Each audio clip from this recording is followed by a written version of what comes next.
Nous sommes en train de vivre une journée historique. Nous venons officiellement d'atteindre la neutralité carbone. On va revenir sur ce qui s'est passé et sur cette déclaration historique de l'ancien président Emmanuel Macron. C'était en 2024. Depuis des années, tout mon gouvernement s'est mobilisé pour la croissance et l'attractivité. Mais à quoi bon être compétitif dans une France devenue inhabitable ? Nous devons radicalement changer notre modèle de société. C'est pourquoi, avec nos partenaires européens, nous avons voté des mesures difficiles, douloureuses, mais vitales. Toutes les mesures prévues sont amplifiées. Les ventes de voitures thermiques sont interdites à partir de 2025 au lieu de 2035. Tous les vols intérieurs et intereuropéens s'arrêtent en 2026. La vitesse passe à 90 km/h sur les autoroutes et à 70 sur les routes nationales. Et surtout, une mesure choc est adoptée, un permis carbone pour chaque citoyen européen.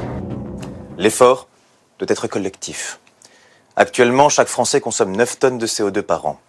L'objectif est d'atteindre 5 tonnes en 2035 et 2 tonnes par individu en 2050.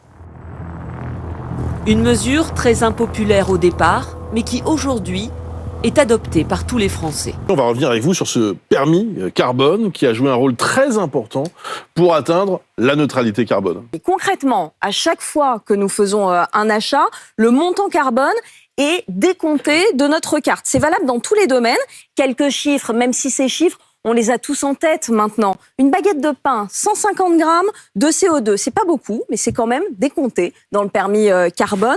Pour la viande, on compte en kilos, 6 kilos de CO2 pour un steak de 250 grammes. Bruce, on va en parler dans quelques minutes, mais on en consomme plus que 2 par mois environ, des steaks de viande rouge. Ce sont les transports qui coûtent le plus cher en CO2. Un plein d'essence, 50 litres, 50 kilos de CO2, même si aujourd'hui, il n'y a quasiment plus personne qui utilise une voiture à essence. Et puis un aller-retour Paris-New York, rêvons un peu, 1 tonne de CO2.